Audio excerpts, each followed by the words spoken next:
Anyway, time. Law, right? A note of law having to do with lactate, having to do with our galaxy, the Milky Way galaxy. What's tripart in you? Spirit. Yeah, the soul's down here. Five powers of the soul. Okay. Time is a permission from the sun, which sits above that, and your spirit is trifold. What are the three aspects of the spirit? Positive, negative, and neutral. Well, there you go. That's the cosmic side of things, isn't it? It's called the cosmic triangle for that reason, because it is the power to actually exist consciously. Down here at our level, or I should say, during the human experience or the human experiment, depending on how you live your life, right? We call it the astral body, the mental body, and the causal, if you want to, or you can call it the sexual body. Not sexual as in procreation, but sexual as in generative. You know, if you develop all three bodies, then you have a galactic level of consciousness. Yeah? Once you merge that cosmic triangle into yourself, you become a living embodiment of the cosmic trial or cosmic triangle. You're then galactic. All right. So spirit. Now, this is where it gets really curious because we've already identified the line as personality.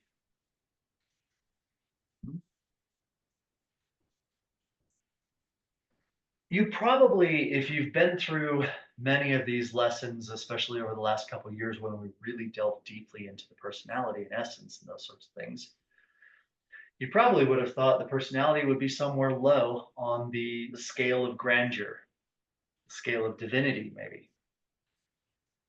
Yeah, wouldn't you? Like, you know, my my fucking personality got in the way. Right? Not the case. Personality by birthright is actually higher in divinity than the spirit is. Because what's the other thing that I need? I need time to get from here to there. Well, there's three things, right? I need a human complex. I need a physical manifestation that is powered by the five aspects of the soul. I need that. I need time to get from here to there. What's the other fundamental thing that I need to get from here to there? And if you wish, you can think of it in terms of Newton's laws of thermodynamics, if that helps you. You need energy to get over there. Well, there you go. You nailed it. You need energy. You need energy. How is the personality energy? Energy, the cosmic triangle. Okay, we've got time. Can't write there, so I'll write here. And I'll say ecology here. Okay. You got ecology, you've got time, you've got the cosmic triangle, you've got energy. How is the personality energy? Didn't expect to go here today, but you kind of started it, Aya. Huh? You're the one that summoned the Enneagram. Yes, yes. And you know, my only response to that can only be to take you down a qualitative path for the numbers instead of quantitative. Otherwise, you'd be involved in Pierce's school of accounting and not a way.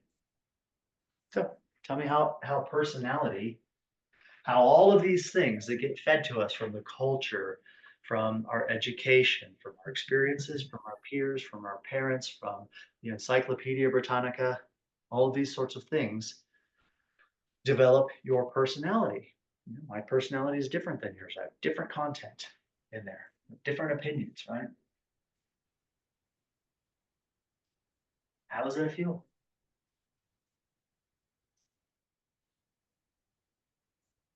How about this? I'll put these words out there and let you all run with it. It's the resolution of contradiction. Because one way you could draw this line or personality or however you want to would be like this. Arrows pointing in opposite directions.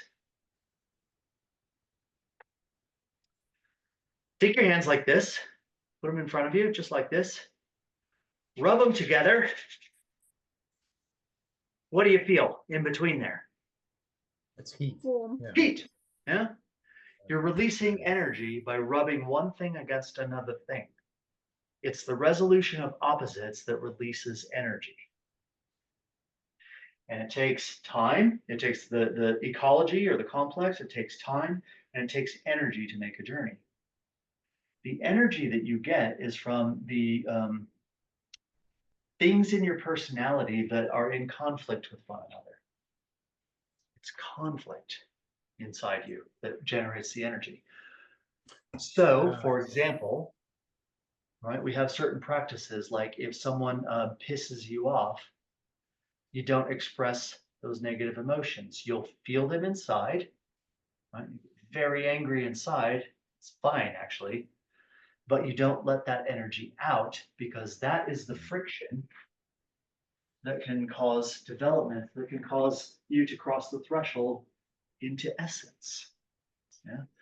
This is where all these practices come from. For instance, working against the habitual aspects of the moving center. I mean, do you do this? Do you do this on a regular basis? Do you make a nice meal? Do you set it out in front of yourself? Grab your fork, right? Grab your knife. Set them back down. Go for a walk. Come back and eat it when it's cold. That's going to piss off your moving center. That's going to create struggle within you.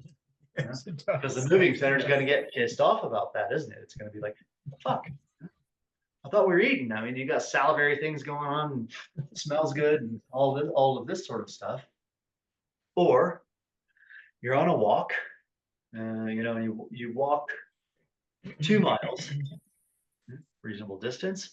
You turn around, you walk 2 miles back, you get to your house, and you circle the house 10 times, and then go home. Do you have the fortitude to do that? Because that's an aspect of what this work requires. You're rubbing 2 hands together. You're rubbing one center against another, or you're rubbing your spirit against the 5 centers. See, you're releasing energy so that you can make that transition. Because I'll tell you, there's a shock here. You see, at this world, see, all stars, yeah, personality, all stars, to essence, or to the absolute or God, if you wish, there's a shock. You need energy to cross a barrier. I wonder if you've ever thought of it this way.